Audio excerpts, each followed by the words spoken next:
Welcome back, LCS and Challenger fans, to the Spring Promotion Tournament. We've made it now to Game 4 as Millenniums and Unicorns of Love compete for the 8th spot in the 2015 European LCS Spring Split. So Millennium started out 2-0, close games, but they were winning early game every time. Unicorns of Love finally, they find a way to fire back. They played Poppy, that was part of it, but they finally got some good counter games going on. They finally got the early game going their way, and suddenly Unicorns, it's the team we actually remember casting in the Challenger Series. I never thought I'd hear that. And they picked Poppy, and they won. Yep. That was the deciding factor in that game. And even just that matchup, Poppy into Mundo. Poppy does % HP magic damage. Yep. And then you buy a Blade of the Ruined King. You build AD. It's really hard to itemize against that because you're doing % HP of both magic and physical damage. So he's able to split push against him, and then he's able to show up and be like, oh, we can team fight here too. Yeah, and what was cool about that is, so one, Poppy had the highest damage to champions in the game. Also, despite building 2 AD items in Triforce and Ruined King, still more magic than physical damage to champions. Yeah. And that is still while facing a Visage-first Mundo, who's going to have extra MR there. So a magic damage threat champion, for what it's worth. You're trying to itemize against Poppy, even on that kind of build, magic damage dealer. But, of course, a great game. So let's start talking about the players on this team. Unicorns of Love have been great. Hylissang, under the radar, honestly, but Thresh, 3 games in a row, honestly, doing pretty darn well. Yeah, and I remember in the feature that we had before the game started, he believed that his synergy with Vardogs is what was going to carry him through against Creatine and Javery. He thought they were more on the same page than that duo. So I believe that he's been showing that today with his Thresh play. Even in the games they've lost, he has been the sole picker of the team. Sometimes they pick the Ahri alongside it, but it's usually we set up the hook, and then we will charm off of that. And the times that they were keeping themselves in the game were usually off of a pick on him on like Cotton X or something. And it's like, okay, we can finally get a dragon, or we can finally make a play. Yeah. So. And it's interesting to see because we see all these different pick and ban trends. I know throughout all the North American playoffs, I've seen all this like community sentiment, like, oh my God, pick Tristana or you're retarded. Like you're just gonna be stupid about this. Sorry. And all this like hype around late game hyper carries. But we're seeing teams like this where it's all about getting a good early game going out here and seeing the lane bullies come out, seeing the Namis and Thresh try to win the lanes, the Lucians come out to do the same thing. Oh. And the Poppy ban comes out. Do you see that shaking his head? He's like, no. They just freed up a ban there. Yeah. The huge thing coming into this. Orianna and Jarvan. It's one of those two that's going to be left open here for Unicorns of Love, or they will leave both open. Wow. They're so afraid of the Kha'Zix that Millennium first picks it or bans it every single game. Here's the thing, though. If Unicorns of Love, like, first pick an Orianna for themselves. No, it's Lucian, of course. It's going to be Lucian. Okay, so they're going to pick the Lucian. Absolutely the right choice. That's exactly right, because it's contested. And now, you put Millennium in the pickle of, do we take Orianna, do we take Jarvan? Do we just go with our thing? Kerp hasn't played Orianna the entire split. Exactly. He's more of that assassin, wave clear type player. Like, he'll play the Ziggs if he's going to do any wave clearing. But even Ziggs can one-shot people, right? Like, at least that fits the mold. So Millennium just go for the bottom lane. They're looking for counter picks here. The Nami, no surprise there. Not even going for an early jungle pick, interestingly enough. Not thinking that's contested. So Gilius, Jarvan no Kha'Zix, gets his Jarvan, exactly. Yeah, they could go Jarvan, Orianna here, and have that ball delivery system into the Cataclysm. So I think Millennium has to last pick their top lane. Because I don't think Poppy's the only hidden pick here for Vizicachi. No, I think that pool goes really deep. So you gotta give Kerp a blind pick, and then hope he doesn't get outplayed by Power Up Evil. I really like this playstyle from Vizicachi. I want to talk about him for just a second here, because your top laner's like, okay, I know these matchups. Vizicachi is going to test you in a competitive match with something you haven't played against before. In that matchup, he's like, I'm going to play Swain into Maokai. He's like, I know it's a counter pick, or I know it at least works in this way. How are you going to react to it mid-game? Right. Like, by the time you react to it, you're already like, oh my God, I'm getting chunked. We should have lane swapped, or we should have done this. Right. Well, red side OP, Millennium is not going to allow the counter pick top lane matchup here. Vizicachi might just go back to the Maokai up there, hoping that Jarvan the 4th now for Gilius can be enough to keep that matchup decent. They go Maokai Orianna here. Then power play Yasuo? He doesn't, does he? Nope, Orianna comes through. Power of Evil is pretty much exclusively wave clear type champion player, wave clear caster. He will play the Ahri sometimes, and we'll just have to see. Is it? I don't know. Jay rehovers Blitzcrank every game. Yeah, Mundo 4 times in a row here for Kevin. Of course, realizes what matchup's up there. Says, yep, I can handle the Maokai up there. So, great team fighting team for Unicorns of Love. Millenium pretty scattered in what they're looking for here, but Kerp could one-shot an important target in the backline, and they can kind of just drag out the fight with a Mundo front line or Sana backline. Yeah, they won with this combination between Cotnex and Kerp in game 2 with the Elise and the Talon off the early game ganks in the mid lane. Right. So they might be looking for more of that type of aggression. Cotnex, he could set up the top lane as well. We'll have to see what he ends up doing, because a lot of Millenium's success over Unicorns of Love is on Cotnex's back. Can he get that early game advantage? Can he set up his team and be a facilitator so that they can take those early objectives and then get ahead? So, I mean, I feel like every time that Millenium gets objectives, they're just giving themselves a buffer. So it's like, UOL is going to catch up a bit, but how much can we stay ahead of them until eventually it's just like that. But when Unicorn of Love get a lead, they're like, okay, see you guys. We're over here. We're gone. Yeah, because they just strangle Vision so darn well. I do think that the first 10 minutes, as with every single game so far in this series, those first 10 minutes mean a whole heck of a lot here. So, Unicorns of Love back on basically, I think the same. 9 of 10 champions are the exact same from game 2 here. The only difference being that you've got Jarvan instead of Lee Sin. The AD carry swap positions, and otherwise, I think we have identical team comps. Yeah, I think you're absolutely right. So we're going to see now, early game AD carry, is that going to keep working then? Can Vardogs actually get out of the lane successfully and win some earlier team fights on? Can Gilius, who's had his Jarvan banned every single game until now, how good's that going to be? The name of the game is comfort for Unicorns of Love in this match. These are comfort champions for them all across the board, and I love the fact that they're coming into these matches with just something they're comfortable with, because you'll have land jitters, you'll have all the stress on you when you're down 2-0 or whatever, and you whip out the Poppy pick. That's freaking incredible, and huge props to them for that. But can they even up 2-0? Is Millenium going to get back into the LCS 3-1? We're going to find out. Mid laners squaring off. So far, the point defense for Unicorns of Love, while Millenium head to the bottom side. Kevin's going to spot out Vardogs. Nice dodge in the briefcase, but he can still win the second one. Oh, guess is wrong. And actually, Vardogs, they're not going to dive this. They could try. This is the first level 1, I believe, in this series that Unicorns of Love had more information about Millenium than Millenium has had about Unicorns. It's true. We heard them say in the analyst desk, every level 1's getting progressively better for UOL. I know their coach is here with them talking about, what they can do better between each game. Yeah, Shapey's actually a really cool dude. Like, that brief chat we had with him, he seems really loose, really easygoing, and very intelligent. So I imagine that when you're down 2-0, he's not going to be a guy who's ragging on you. He's going to be a guy encouraging you. Well, Unicorns of Love, Bowl of best whipped cream. game. Yep, bowl of whipped cream probably to every player on that team. Unicorns of Love, I mean, their best game was once they were down 0-2. They clearly did not tilt in this matchup at all. We're going to see what they can do. So, duo lane going to go bot for UOL. Same for Millenium here. So 2-on-2, 1-on-1 matchups. Gilly's going to start blue buff. And we are going to see actually, oh no, a late invade by Millenium. And I think they didn't get spotted. Nope, the ward expired. That's over at the red buff. Wow. So they'll know this based on how late Creatine and Jayri show up this lane and from what angle they show up. So if they go all the way up the bush and then come down, yeah, they know. Yeah, they know. So red buff stolen. TP once again used by Kevin to get top lane. He's been doing that often throughout this match. Buys 2 more health potions. Looks like that's 3 pots plus the Doran's shield.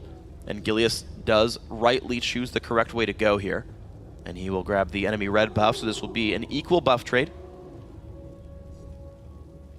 Here's the thing though is Cotnex, he's clearing an extra camp. This is actually how it goes between these two junglers. Is Cotnex, he'll go get the enemy buff, he'll go clear out some of the wraiths or whatever is nearby, it could be wolves, and then he'll go to the next one, so he'll hit level 3. Gilius goes 1 buff to the next one, and then he's still level 2. And sometimes he ganks off that level 2. He doesn't go for the wraiths every time. So far, he's safe with his own ward coverage here. He does not go for any counter jungling, so that is an extra counter jungle camp that Cotnex got here. And it will slow down Gilius ever so slightly. Level 3 Elise clears the camps. Another trinket ward to stay safe. Power People knows to sit on the top side of the lane to hug his ward. They also know Cotnex must be bottom side because of the buffs. Oh, but at the same time, Power of Evil, he's playing to the side that has his wards. But at the same time, that's not going to tip him off Cotnex is over here. Has gotten to the same gank every single game. I feel like I keep seeing him double buff gank mid. It's pretty damn close to it every game. No. But look at this. He made a route. Wow. All the way across. That's impressive. He's counter-jungling very heavily. And the thing is, if the bot lane were winning right now, he would potentially get in a very abrupt kill on Vardox and Hylissang. They are going to see him right now, though. He's walking across the ward. They ping him out. And they can guess that he counter-jungled the double golems here as well. But nothing doing here for Gilius. He's not finding anything to do. And even though the CS looks equal 9-9, Cotnex is getting way more valuable monster kills here. Gilius still sitting at just barely level 3. Cotnex will hit 4. Like 3.5, almost 4, yeah. He'll hit 4 fairly shortly. He's already in on those camps. All right. Gilius finds 6 counter jungle. He will take away one of the big wraiths. Still one large monster ahead right now still for Cotnex here in the jungle path. Creatine holding parity in this bottom lane in terms of CS. Has the sustain from Nami, so he can trade with the Lucian. But every lane's actually winning. Oh, slightly trading. Good damage on the Cretan. Actually misses one passive charge. Vardox forced to flash away. And here's the TP in for Vizicachi. Can they reach it though? Cretan, ooh, a nice lantern. They go for the Tristana who jumps away. I think they should have saved that for Maokai though to lock down J-Reed. No, the flash play gonna happen. Flash in Vizicachi not gonna be in range. A wasted flash and a wasted teleport. I don't know if it's completely wasted, though. They're setting up for this dragon for Unicorns of Love. Well, that is going to send Cretan back, and J-Reed has very little to say for himself as well. But it does mean some free farm time for Kevin. Kurt, zone back a little bit Power of Evil. Level 5, Orianna. This will be a very outnumbered fight. They're not going to look for the steal. Nice zoning by Vizicachi, who's out of mana, though. Good pickup there. All right, Unicorns of Love, first dragon. So far, so good for them. They got both flashes down bottom. Gilius, he still is just level 3 to Cotnex's level 4, but they picked up that dragon for the team and got themselves a bigger lead than what they would have had if they just picked up 1 kill. So basically, Vizicachi burned 2 summoner spells for a dragon is the overall trade. The bot lane otherwise traded 3 summoners each. CS still pretty equal. Cotnex though still going to counter jungle for a bit though. He is playing as aggressively as he can, and he's actually getting some advantages over Gilius because of this. He's trying to just shut Gilius down, make sure that he can't get into this game, because as soon as that Jarvan hits level 6, you know he's going to go for the lanes that don't have flash, and he's going to cause a lot of pressure. So Cotnex is handling this situation perfectly. And even if he runs into Gilius, at least is a little bit of a better dueler at the start of the game through these early levels. Sure. The longsword that he has not going to mean too much there for Gilius. Should still be in a rough spot in this matchup. Let's see what else happens here. So just the very small 500 gold lead. The lane's actually going much better now for Millenium because of the people leaving their lanes here. Cretan back to a lead. Kevin the same, actually. So when the first recalls come out for the other lanes. Catalyst not done for the Maokai, so he's not going to be able to sustain all that well in this lane for a while. And now Gilius looking to get some deeper wards and get information about the jungle of Cotnex. But Cotnex isn't really spending a lot of time in his own jungle. He's spending it in lanes. He's spending it in the enemy jungle. And we'll see how useful those wards end up even being here. Looks like the recall is going to come in for Cretan soon. He should have nearly enough money to get himself some good items. We'll see, though. The recall timing should be pretty similar, though. The Dragon Gold going to make up for that 6 CS difference. Yeah. Not the next near the top lane, but does not want to gank here just yet. Kevin does have the level lead, though. They could theoretically force the flashless Vizicachi down. He doesn't even have wards, as far as I know. And both AD carries are sitting at BF sword gold, but of course, Vardox is a little bit higher in gold because of the fact he has the dragon. Ooh, nice jump in. Actually dodges the cleaver. Nice play, Vizicachi. But I don't think he has any hope of actually pushing Kevin out of lane when he's got the Negatron Cloak plus his ulti there. No, this ain't no Poppy. Nope. Never thought I'd say that in my life. It's happened though. Alright. So Power of Evil is building a small lead here. 15 minions up against Kerp. Kerp, the first recall off of Brutalizer and his Flask. And so far that is a lead that Power can take in and actually maybe continue to bully. One last wave to push, and he's going to get his own recall with 20 CS and a dragon's worth of gold extra. This mid lane might even get worse for Kerp now. Here's the thing though, is Cotnex didn't get any ganks off. There's about 1,000 gold lead now for Unicorns of Love. Just kind of making itself very present in this mid lane. And the fact that Cotnex hit 6 and Gilius is about to hit 6, Jarvan's power spike at 6 is much higher than Elise's. Elise is just going to get some extra damage and Spiderling. Jarvan's going to get himself the Cataclysm, and he's going to be able to lock up targets that don't have Flash. It's going to be a really big boon for him and his ganking, especially since none of these lanes gave up first blood yet. True. It's been a pretty slow game. Cotnex is getting some extra gold from the counter jungle, but otherwise nothing really emphasized, and I can't help but think that's a good thing for Unicorns of Love, who, once their early game stopped being bad, just won very convincingly against Millenium here.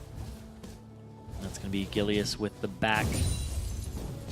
Didn't have enough mana for a full combo, so even if he had engaged there for a gank. Also, interestingly, really late recalls from the AD carries. The mid laners have been pretty good about coming in when they have important items to go through. Right, Brutalizer versus the extra Doran's boots and Seekers on one side, but...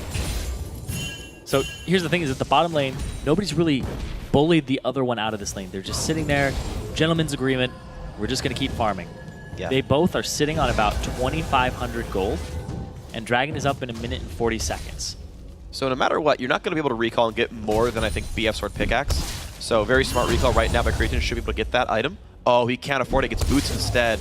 That's actually a bit of a lull here. And now the dive top lane, Kevin, 600 health is healing. The flash doesn't mean too much, but Zachachi pulls aggro. He's going to dance back. There we go. First blood to Gilius, and he will be able to walk away safely. Great first blood, Unicorns of Love. Good job by Vizichachi to tank the turret as long as he possibly could. Also, the flash from Kevin was to dodge the knockup instead of dodging the Cataclysm. And that cost he him. couldn't kite away anymore. And now we're going to see Cotnex just sit there in the top lane. Of course, we are still going to see Kevin back in lane in time with teleport to contest the dragon, but Unicorns of Love are going to be stronger everywhere. Yeah, Vardags gets the pickaxe instead of boots. Yep. Pickaxe longsword, pickaxe BF sword. Yeah. Beats pickaxe boots. I mean, he was already going to be stronger at level 8 regardless, but this is going to be an even bigger spike. Shockwave. Nice shockwave. Curb has to... Oh, Hillesong! Oh my god! Oh my god, Hillesong! What else can you say? He hooks him during the Shadow Assault, and it's completely blind. And there was a flash on top of it. Nothing else to say. Yeah, that's... You can put your hands down now, Freak. Nope. I can't. I can't put my hands down. I'm still in disbelief. That was sick. That was awesome. So I'm glad we highlighted him before the game. He's gotten Thresh every game, and he's been a big facilitator with his hooks. We had the highest kill participation last game, and now Unicorns of Love are out to a 2.2k gold start. You got to realize Unicorns have Dragon so much momentum right now. Millenium have to be a little bit shattered. I feel like they've got to be somewhat quiet, got to be a little bit lost here. They're going to try to make the play mid lane. Not going to happen. Unicorns of Love are already grouped up. And they are on fire right now. Ooh, there's teleport advantage for Vizichachi, or for Kevin in the top lane. Vizichachi does not have his. Ooh. Bring it double. Apparently he can defend himself during broadcast. Gilius, he's going to try to go in for this. Oh, wow, they got the steal. Vardags. Didn't even get the smite. Vardags with the W. Does like 60 damage. And they're going to get a turret for this too. There's so much going in favor of the Unicorns of Love at this moment. The momentum, you said, the gold lead that they have for themselves. 4.3 thousand this early on. This is grim for Millenium. It's Curb going in, tries to make the play, can't do enough damage. Vizichachi, though, burning down. Gillian? And it's going to be the jump in towards Kevin. Cotton gets one kill. They trade back, though. Top laner and jungler dead now on one side and the other. Curb forced back. 1-for-1 trade, though. Not too bad for Millenium. Not too bad for either side at all. But these items, Orianna sitting on 2,400 gold. Power of Evil. That's his Zonias. Is about to get his Zonias. It's going to allow him to have a much easier time against Kerp, who he's already beating by about 30 CS. And the thing with Talon, I talked about it before when Kerp played it. If you get down in the mid game, because your early game wasn't this huge, I'm roaming everywhere, ganking every lane, and keeping them down, you're going to have a terrible time against this much CC on this team. You eat a hook, you eat a flay, you eat a Maokai point and click twisted advance. Kerp is going to get shut down this game pretty hard. I can say that with full confidence on this Talon. The fact he didn't get snowballing. Yeah, honestly, it might be very grim for the player who's been kind of putting Millenium on his back for a lot of these games. Kerp's been a huge player, both in this series and the LCS itself. And here's the fun thing, too, in this matchup, is Millenium was the 6th seeded team coming into this. Yeah. They picked Unicorns of Love, thinking they are the weakest team. And it was funny because in the roll-in, you heard D-Man saying, I would not pick Unicorns of Love right now. Yeah. Because they look like such a fantastic team in terms of their map play. And actually, fun thing there, Hylissang threw his lantern backwards just to feign that there was a gank. Nope. Not even Vardogs was there. Back up. Yeah, Unicorns, honestly, the best performing challenger team, at least from Europe, we've seen so far. In terms of map movement, overall, like their individual play is good, but their team fight is better. But on J-Re, a great tidal wave, but Gilius gets through it, and J-Re very close to dead. Nice pickup by Power of Evil. And now Created forced to run, loses some health, good flash. Off the good shockwave. Hylissang looking for the hook, not gonna find it. Cooldown boots on Thresh, by the way. He wants a lot of hooks here. Yeah, he throws them out rapid fire. He wants to get that as low as possible. If he lands one, he's going to land another. Maxes it first, of course. And now they have damage on this turret at 14 minutes, 40 seconds. They're about to lose a tier 2 inhibitor here. A tier 2 turret, sorry, for Millenium. Oh, damage. The Infinity Edge completed. The item spikes here for UOL. They are pushing them. They're like, I got Zhonya's. I got Infinity Edge. Fight Look them. how early these spikes are, though. Like, you've got a bunch of CDR and Thresh. You've got iEdge done before 15. Zhonya's done before 15. Lizard, all they're done. Like, those are all not completed items on Millenium right here.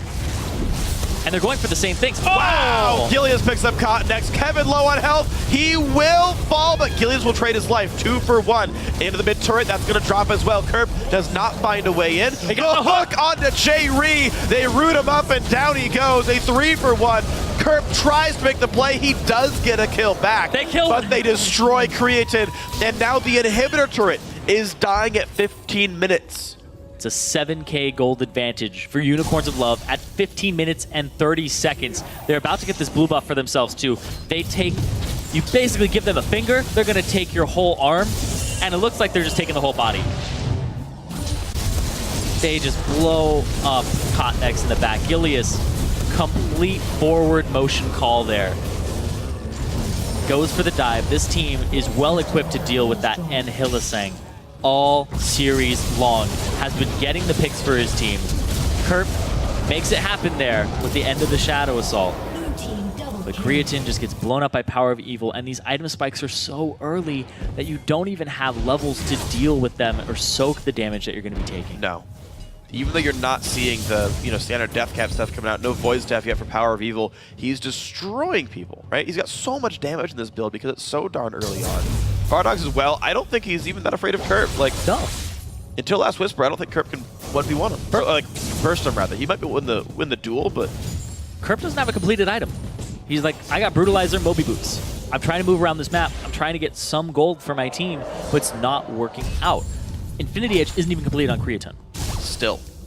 There is a lot going in favor of Unicorns of Love right now, and the Dragon is in 1 minute, and they're going to be in a better position to fight this team fight, to start this team fight, to dive a turret before the team fight even starts. But look at that.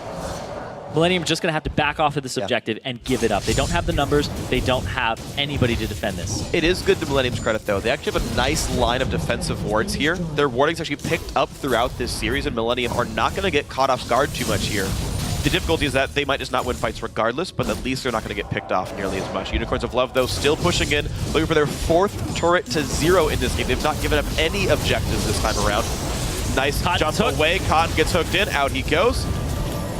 This looks like the Unicorns of Love. Ooh, requiring another flash. The hook onto Kerp as well. This looks like the Unicorns of Love that the Copenhagen Wolves were talking about. Yep. That gives you trouble in scrims.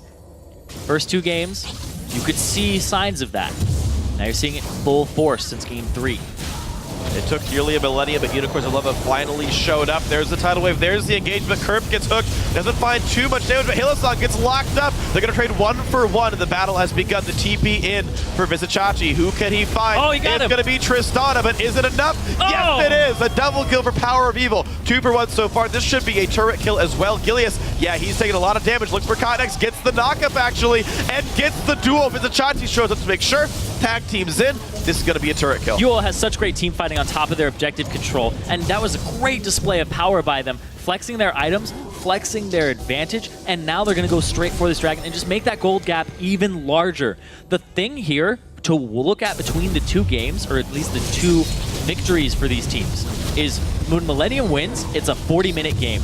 When UOL is winning, first game in game 3 was a 30-minute win. This is 19 minutes in, and they're already at about a 10k gold advantage, even more than that. The amount of damage that just gets pulled out here, and the fact that that's a TP to a minion, so that the turret just keeps hitting that minion, trying to kill it, not switching off of it, is really big, and Vizicsacsi played that fantastically, getting the Twisted Advance all the way back to Creatine and picking up that kill. So marvelous here. Basically, Unicorns of Love are up, I think, 1,800 gold per member right here. Like, it's a massive lead in general.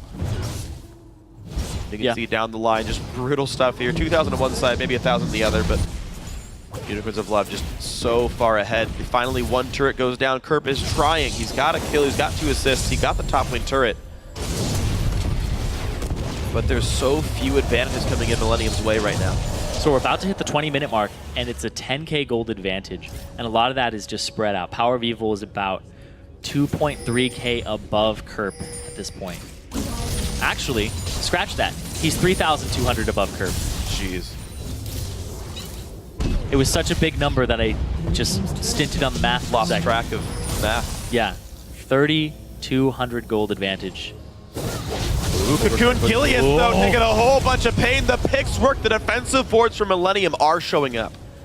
The wards that they place down to guard themselves and having the base collapse on them, but they're still going to get an objective here. Unicorns of Love are unrelenting in their pursuit, getting that Nexus and evening up the series. I find it very interesting, actually, that there's so much emphasis on Mercury treads. I think it makes sense for Power of Evil, just because he can break the silence and Zhonya's away from Kerp. But for Gilius, I feel like you just want the Ninja Tabby to survive turrets and Creatine and Kerp here. He's invested really, really heavily on MR, but Kerp is still the scary one. And a slight misbuild that I think could have helped Gilius survive these fights. I think they're just worried about the Cocoon lockup and then the chase potential afterwards. Because when they've played this composition before, because they played the exact same comp. Sure. Right? They were getting chased down.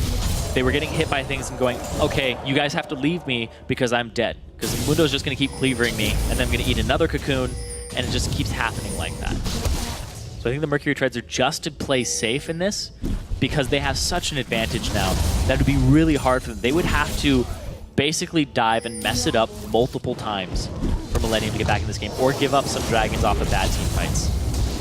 Well, let's see. Hook is gonna hit Kevin. Boxes down. Ignite there as well. Flayed back in. Such a long lockup means a kill for Vardogs. He got culled on that one. He did. You can see the amount of damage that Vardogs is doing at this point in the game. Ooh. Nice try. Does not quite catch up to him, but this is going to be a mid-lane siege now. Vizicsacsi has to survive with no armor items up against this Tristana. Kerp's flanking, like he does on Fizz. He's doing it on Talon as well. Wave. But he's trying to clear the wave so that they can't get to this turret. Very nicely done. That's going to buy a lot of time, and it's going to make sure that Kevin revives. But Kerp's got to be careful. His Boots of Moby are on cooldown, and another minion shot slowed him down again. Vizicsacsi, they're not going to find the rest of the chase. Kerp going to try to head him off. Vardogs, W does not hit, and Kerp's out. Not completely, though. There's a red buff here on Vardogs. There's no Shadow Assault either, so a large part of Kerp's DPS is gone. He needs to dash to get in range. Boots are back up. Ooh, Summer heals to catch up. Kerp is going to land the slow, but has almost nowhere else to go. No ulti, gets a little bit of damage down, but that won't happen. Power of Evil gets the kill. Buys some time for his team, but Creatine is in turret range. That's not where he wanted to be. One hit from dead. Can they find him? Yes. Hillesong and Vizicsacsi get the kill. Oh, he dodges Cocoon. And J-Re is also screwed. 3 kills picked up for UOL. This is most surely a Baron for the Unicorns of Love if they opt to start it. Well, Kevin's bottom lane, he's got teleport, but you know what? Doesn't even matter. Here comes the team. There's Gilius as well. This is going to be a pretty swift Baron here. Only 23 minutes in, but you know it's a good way to cement a 10,000 gold lead. Give yourself some temporary combat stats and just push down those inhibitor turrets. This composition that Unicorns of Love set up for themselves, they got the Jarvan, they got the Orianna. And then they got the comfort picks for Vardags. They got champions that were banned against them throughout this series, and they've taken every objective. All 3 dragons, first Baron. And they are about to close this game out. Pretty much sub 30 minutes. They're looking very poised to do so. They absolutely could. So, 12,000 gold lead, 23 minutes in. Still, they're basically keeping a 500 gold per minute lead in this game. A ludicrously high number. And UOL have not flinched so far. Now with Baron buff, looking for the siege. Mid lane inhibitor turret should still be injured somewhat. Dragon's up in a minute, but I feel like sieging is a smarter choice when you've got Baron buff than just taking neutrals for 10 minutes. We know Millenium had problems sieging in their earlier 2 wins. They did close it out, though. Unicorns of Love, though, have been much more decisive in closing games. Unicorns of Love have all the tools to dive as well. Gilius will force a fight, and it's the Shockwave combo on top of him. Watch for that, watch for Vizichachi, and watch for the hooks from Hylissang. There's so many things to keep your eyes peeled for that Millenium, they don't have enough eyeballs for it. Kevin gets pulled in again. He is still not tanky enough. He's going to get just bursted down, and there is the kill on Dr. Mundo. Oh, the hook again! 0-5-1. Kevin Kerp just gets out, but by the way, everyone else is dead. There goes Created. Double kill for Power of Evil. J-Re flashes away, does stay alive, but right now UOL are inside the base. They have a minion wave coming. This will be an inhibitor. They're going to go straight for this inhibitor turret, and the amazing dive there. The hooks from Hylissang, hooking Kevin, then hooking Kerp, and getting him completely out of the fight while the rest of them dive the backline. They have so much gold in terms of an advantage here that they are ready to close this game out, and they're just going to pick Millenium apart and play it systematically. And look at this. They could drag it. They could steal red buff. Instead, they're going to go for the top lane and try to get more. And Baron buff keeping the health bars up. Unicorns of Love, though, not going to overstay. And they will use some time to clear away buffs, maybe regroup and grab Dragon, but they still have 2 minutes on Baron buff to push a lot more down. And pings onto the Dragon. They don't want to give these Dragons up to Millenium or give them any type of gold to get back into this game or even signs of life. It's a stranglehold here. You let them get their hands around your neck, they're going to choke you until you asphyxiate. Yep. That usually ends in a Nexus explosion. True. I was like, now I actually gonna choke him. Hopefully not. That's against the rules. Yeah. I assume it's the law too? I mean, yes. Unicorns Love are gonna secure themselves a dragon at the same time and make this about a 15,000 gold lead. They almost have 150% of the gold of Millenium. Rather significant margin. I would say that's a bit of a useful lead here. Hylissang gets his charges spent, and they're going to go down for the bottom lane here. That's more like 130, but still. Huh? I was just talking about 130% of their gold. Oh, yeah. Anyway. No. We're not prone to exaggeration. Never. Poppy is the best champion in the game. Not an exaggeration. Teemo is the best champion in the game.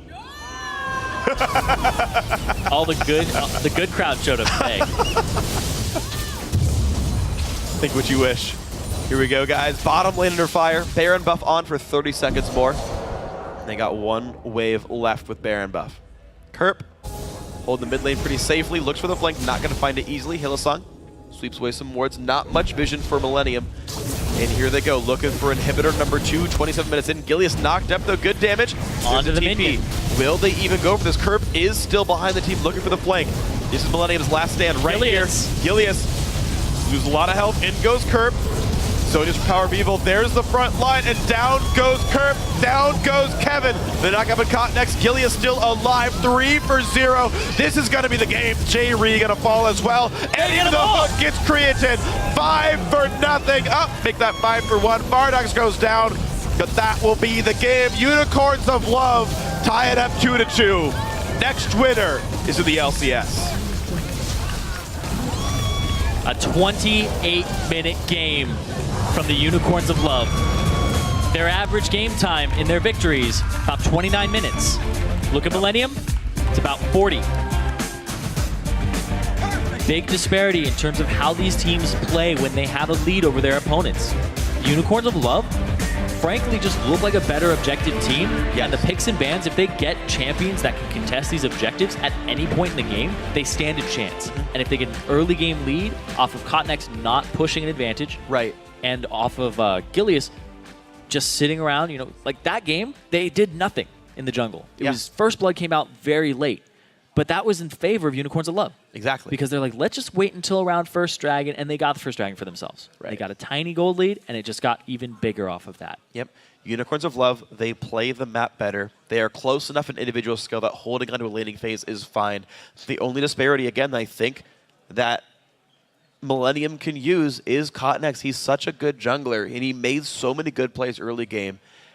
And counter jungling was not nearly as effective as Ganks were. He didn't hold Gilius down nearly enough.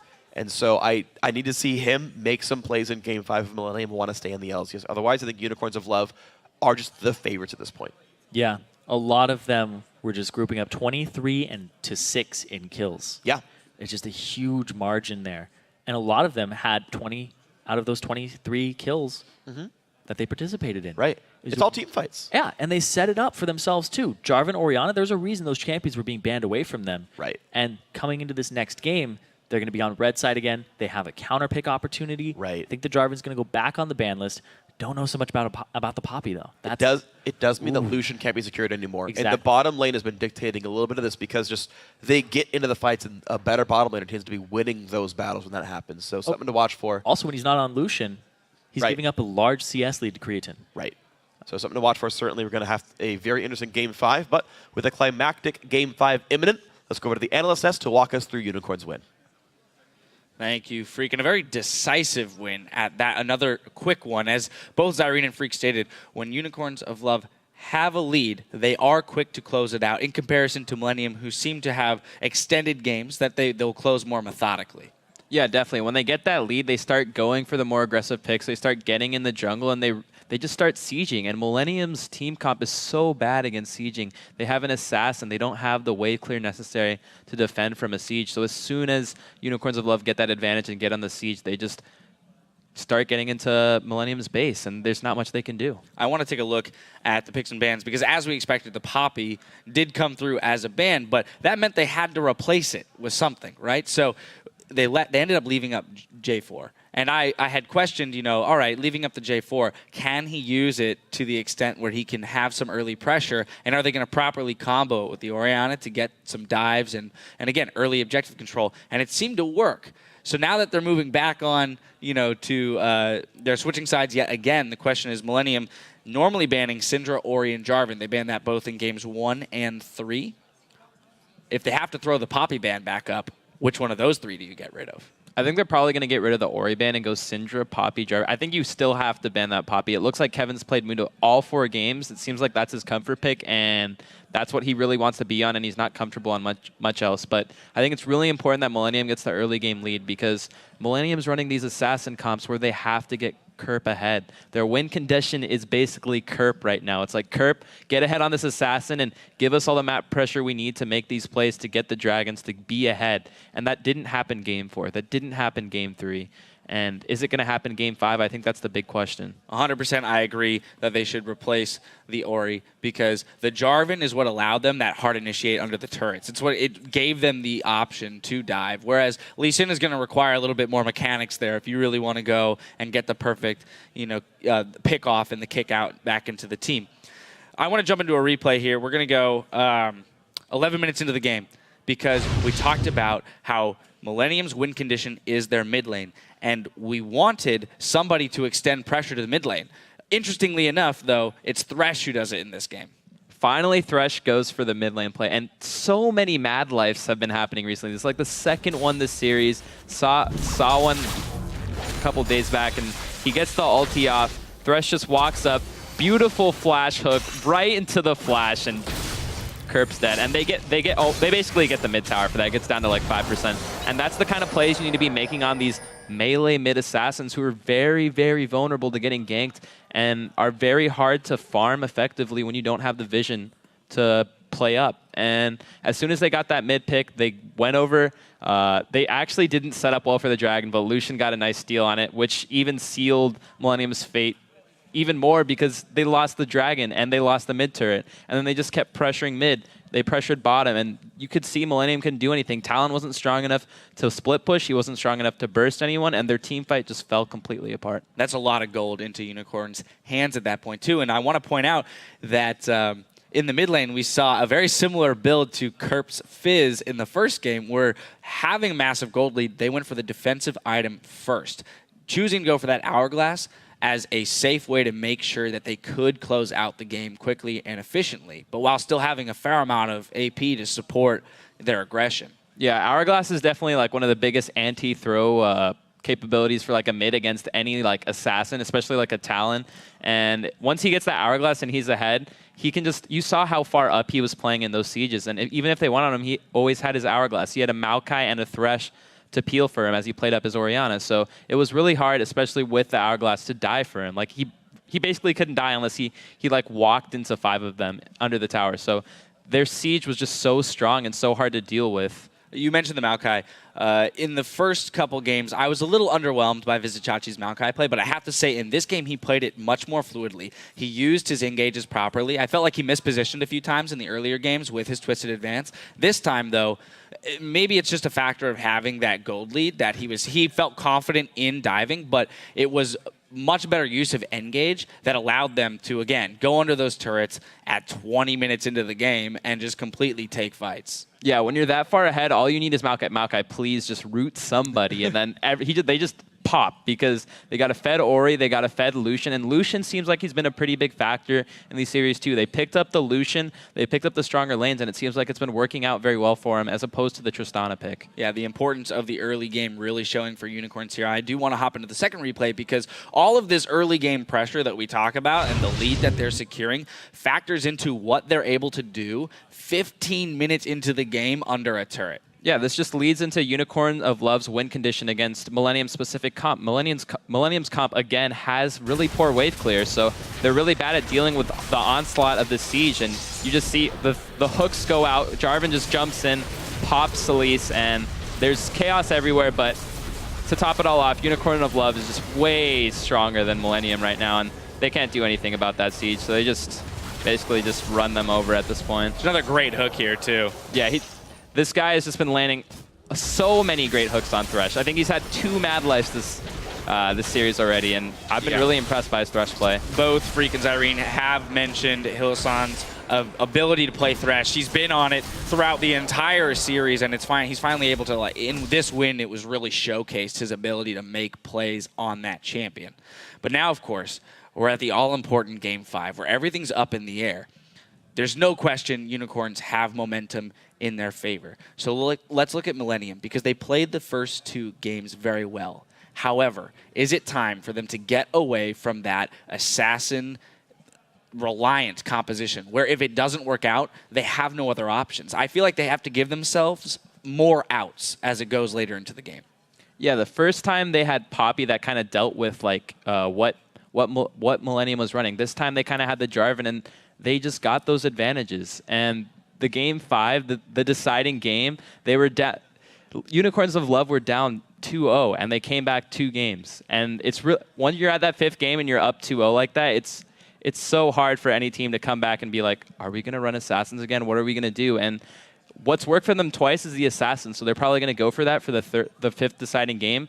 But they might try to shake it up. It's the 5th game. The number one thing you want to do is realize, okay, it's a best of 1 now. Like, clear your mind, realize that this is the all-important game. What happened in the last 4 games don't matter. The mistakes don't matter. Just focus on this one game.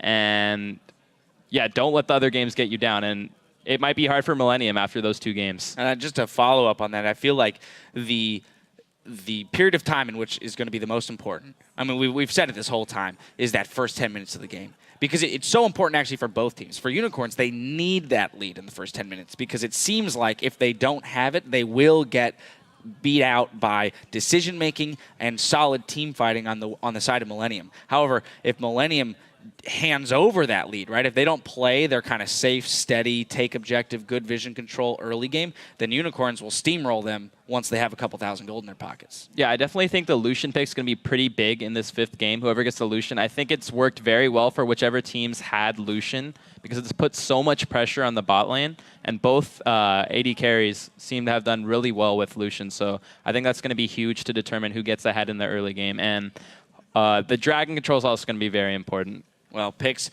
bans, early game, vision, dragon control, all of those things are going to be very interesting to keep an eye on in this next game because we do have a spot in the 2015 LCS that comes down to a single game. Unicorns of Love and Millenium throw everything they have at each other after the break.